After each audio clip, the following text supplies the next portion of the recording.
Hey Falcons, this is Mrs. Micah in the Falcon Library, and welcome to this screencast.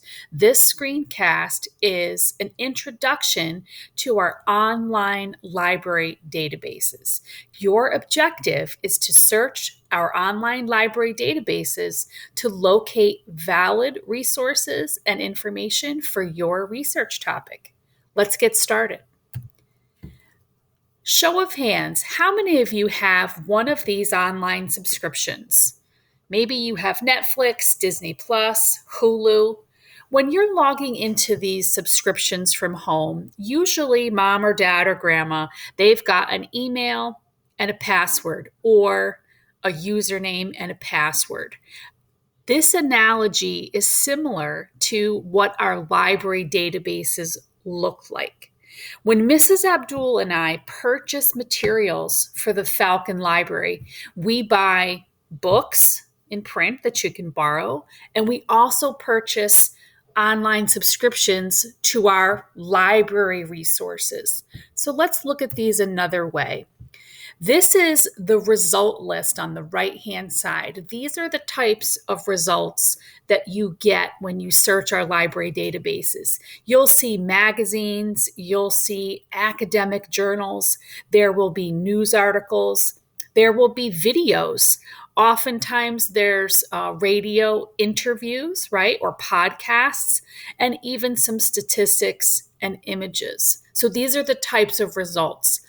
The username and the password for most of the Albany High library databases are going to be Albany High or Falcons.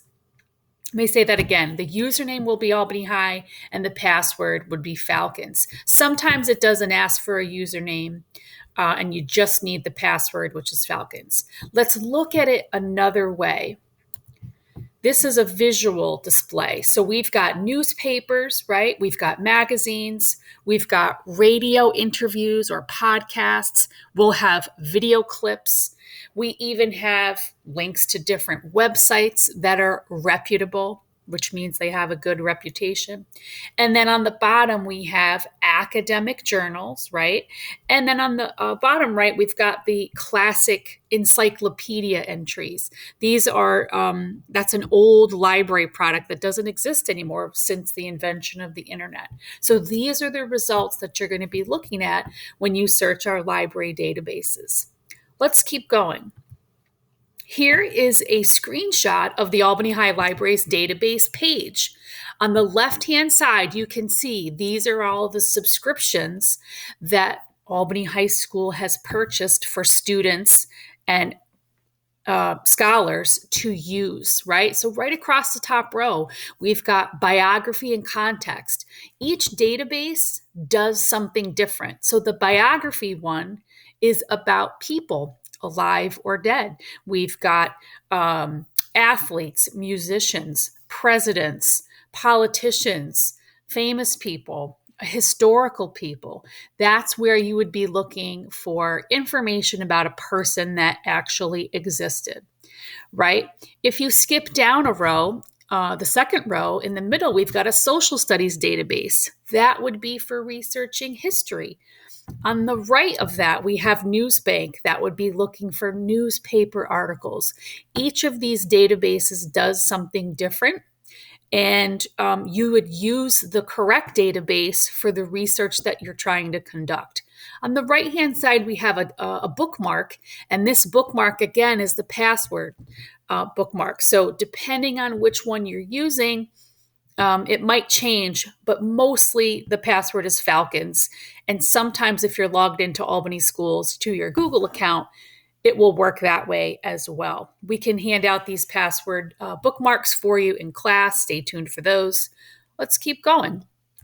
We are going to look for a database that researches a person because your project is about the author of the book that you're reading. So if you'll notice in this screenshot, we've circled a few options. Your first stop is going to be biography and context. If you come down a little to the third row, we have all of the encyclopedias, the Britannica encyclopedia. And then on the bottom row, we have teachingbooks.net and World Book Student. So in order, that's how you would search. You're going to start with the biography and context and then move down to the other databases if you don't find what you're looking for. So let's dig a little deeper. We're going to start with biography and context. So I'm going to go ahead and we're going to pretend for a minute that you're reading the book Speak by Laurie Halse Anderson. And that means we're going to research the author, Laurie Halse Anderson. Let's go ahead and get directly to our database page. Here's the landing page. I click on biography and context. And again, it's going to prompt me for the password. It says, please enter your New York State Library password. Password is Falcons. You can check the bookmark, but it's usually Falcons. And we're in. And now we're searching for the author, Laurie Halse Anderson. Here she is. When we get to her information, we find right underneath we've got featured content, biographies, news, images, audio interviews, and look at that, 110 magazine articles. Pretty good. Well, we want to find out specifically more about her life and how she became a writer. So we're going to go right into biographies. There are 3. So I'm going to take a look. There's 3 here. I'm going to choose the first one, and we're going to look at how to use the tools in this database. So right off the bat, you can see we have Google Docs integration, so you can save it or send it to your Google account. Another thing I always like to point out is that you can listen to your article. So if you want to plug in your headphones and have this article read aloud to, you can do that. We even have a translate. So let's say you prefer to read in a different language and you want to switch it to Arabic. You can have this article translated to a different language. Let's also, I clicked a little bit around there. Lastly, it gives other suggestions to articles that might also be helpful to your research. And it gives us all of the information that we need about Laurie Halse Anderson. We also can cite it, right? When scholars do research, they cite their material. So this gives us what's called the MLA citation. And again, you can send it to Drive, you can copy it, however you need to get that information to your teacher to show them that you used an appropriate resource. Okay. You can print it, you can download it, you can email it to yourself. If you want to take notes with it, you can highlight it. Here's the sign in with Google to connect to your school account, or if you prefer, Microsoft. But that's it in a nutshell. This is basic research 101 using the library databases. And that always starts here on this page. If you need a refresher, feel free to watch the video again or stop by and see Mrs. Mikett or Mrs. Abdul in the Falcon Library. Thanks, Falcons, for watching. Have a great day.